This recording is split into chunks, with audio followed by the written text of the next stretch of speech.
Shri Harikrishna Heights इथं अत्यंत वाजवी दरात 25 एमिरेट्स आणि प्रशस्त पार्किंगसह 2 आणि 3 BHK रेडी पोझिशन फ्लॅट्स उपलब्ध।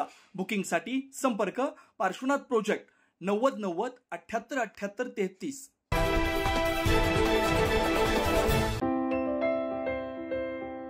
आज गुरु नानक जयंती निमित्त शहरातील गुरुद्वारांसह पंचवटीतील गुरुद्वारामध्ये शीख बांधवांनी भक्तिभावाने श्री गुरु नानक यांची जयंती साजरी केली। पंचवटी गुरु रामदास गुरुद्वारा या ठिकाणी सकाळपासून महिलांसह लहान मुलांपासून शीख बांधवांनी पंचवटी येथील गुरुद्वारामध्ये गुरुसेवा पाठ नामजप करत लंगरचं आयोजन केलं होतं।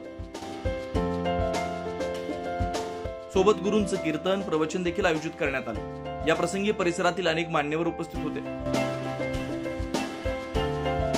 या मान्यवरांचा गुरु रामदास द्वारा बाबा गुरूंच्या हस्ते सत्कार करण्यात आला।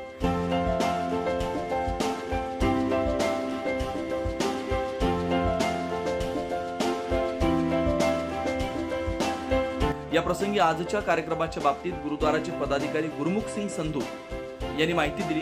वाहेगुरु जी का खालसा वाहेगुरु जी की फतेह।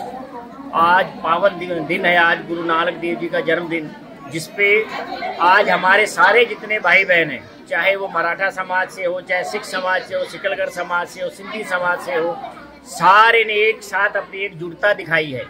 गुरु महाराज के चरणों में जो भी जिस भी आशीर्वाद देने के लिए आया है, गुरु गरीब नवाज उनके सारी मनोकामना पूरी करे और गुरु नानक देव जी हर समय इनकी हर मनोकामना पूरी करके इनको सेवा का मार्गदर्शन दे।